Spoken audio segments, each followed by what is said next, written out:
got interrupted. But I'm going to put this back on. I was in work and she called me just sobbing, you know. It's so sad, dude. They had a dog walker and the Ducky just ran out the door. Fuck no. And Fuck into no. the street and just got hit by a car. Fuck and no. She died. Oh, fuck, that's fucking terrible. You know, she's so small. It's like, fuck. There's no... Shit. Fuck, that's fucking horrible. There was no possibility of her making it through that ordeal. Oh my fucking God. And so... Oh my God, that's horrible. horrible. I went to be with her, and she asked me to come. You know, I think some people want to be alone so awful. when they're grieving. That's what I do. Oh, that's horrible. But my friend, she likes to have people by her side to process through things. And I went there, and it's like I'm heartbroken. I got in the door, and we just sat on the ground and just held each other and just cried. And we didn't even get to the couch. We just sat there, and she just cried and just said, "Why did this happen? You know, I can't believe this is happening." Jesus. And you know, and she was in shock, and she couldn't. Oh, shit. She couldn't understand. Why do I keep thinking I'm falling? Oh. God damn it! I reset the whole fucking thing. I don't know how to do any of this. Fuck. My cleavage, because that's the best and most attractive part of me right now.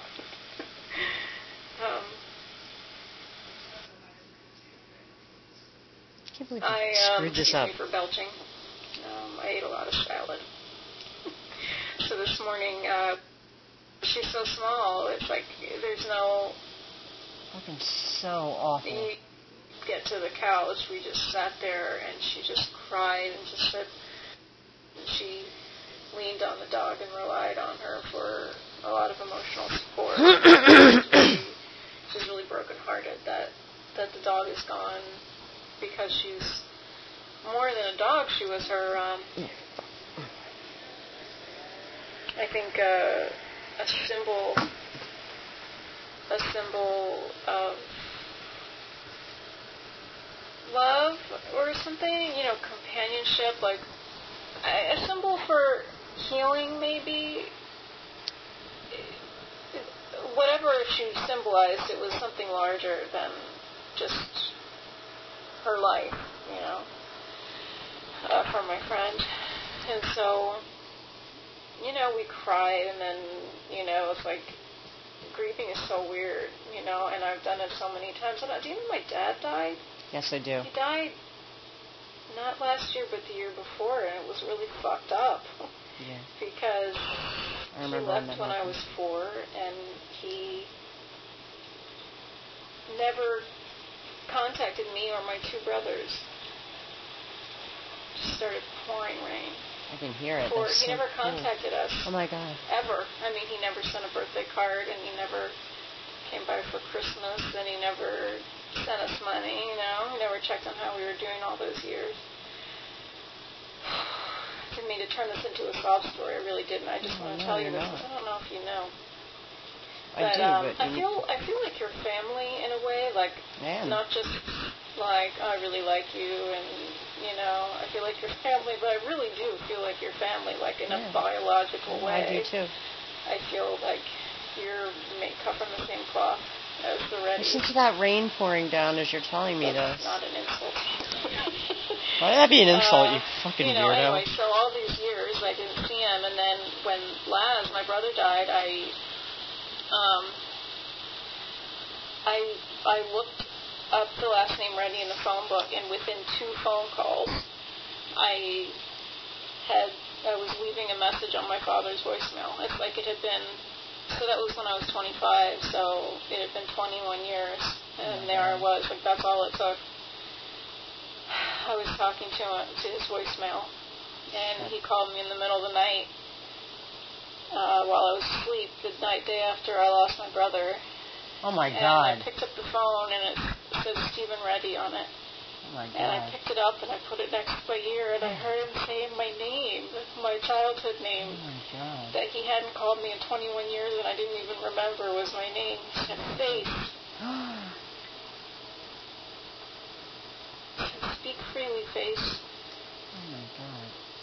It was so weird. It was like a hand just reached through the phone and down my ear canal into my fucking esophagus or something, and just reached in and just squeezed my heart, like an ancient voice from the past. And so I knew him then, and we had some good times together. I mean, he didn't live where I lived. So he lived in Pittsburgh, so we'd see each other every now and again. Wow. And so I had 8 years with him, and that's it. And he died. And it was so weird. He was very young, and he was never sick a day in his life. And My he dad just too. woke up dead one day. And I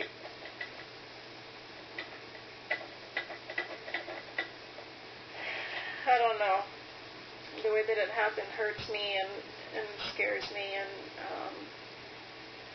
there's a lot more to say about it, and I almost feel like it would be kind of sacrilegious to put it on the video, but maybe it's not, I don't know, but he died, and I don't know, I just had 8 years, and, I hated the fuck out of him, I mean, I really, really hated him, but I loved him so bad.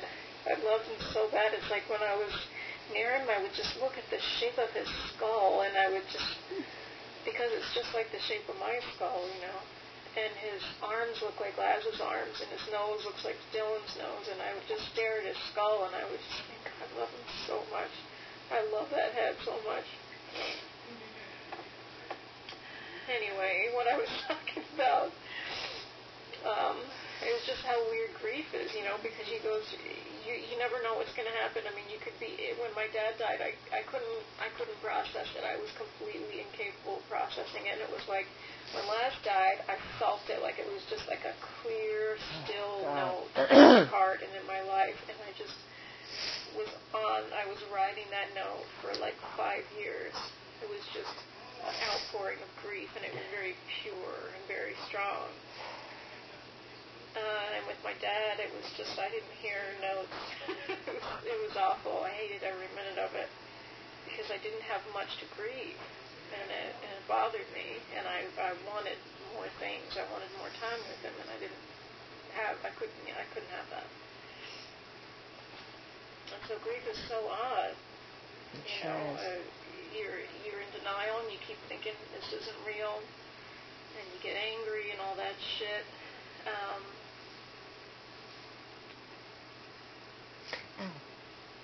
Sometimes you want to have somebody there to hold you, and sometimes you hate everybody and you don't want them to be there, or maybe you love everybody but you still want them to be there.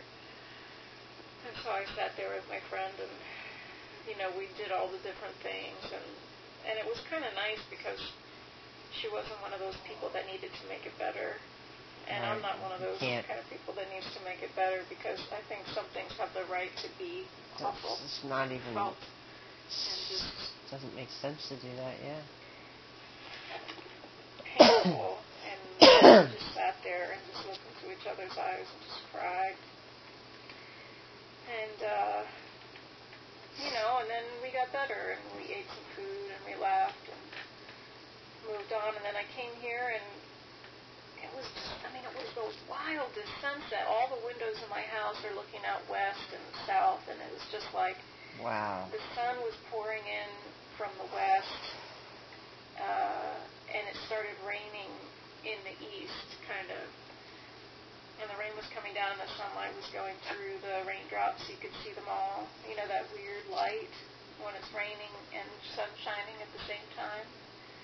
And I used to call that the hellish half-light. Huge rainbows shone up in the east, the big, bright, vivid neon one, and then that one seemed full, like a full arc, and then a fainter one outside it. And everything was yellow, golden yellow, like butter. Wow. And then the sunset was gold and a little reddish, pinkish orange.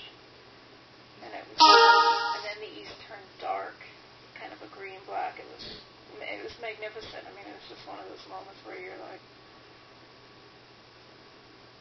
you feel I mean, it's wordless, and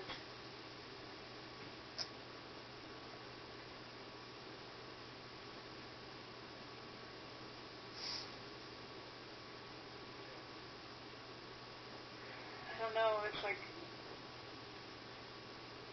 the earth is just here in its wonder, you know, and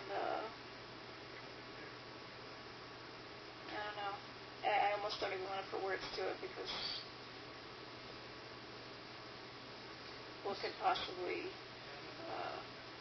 articulate that better than what it is. So I don't know why I'm telling you this. I mean, I don't want to like overburden you by giving you by sharing something. That you need. Stop it.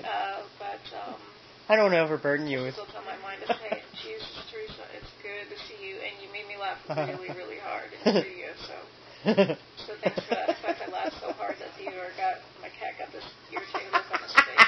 Quit making so much noise. Okay. So that's all I have to say, and I'll talk to you soon. Oh my God, I'm so glad I just watched that. It's probably annoying for you because you already saw it. I'm going to stop this now. He's really choked me up. not in an overly burdensome way. I have so much to tell you. It's just good to share. It's just like, sitting on the floor with somebody, and grief is weird, and just, that's all you can do, is go there and spend that time. Thank you for writing back to me with your face. I love you, Psyche. I'll write to you again soon.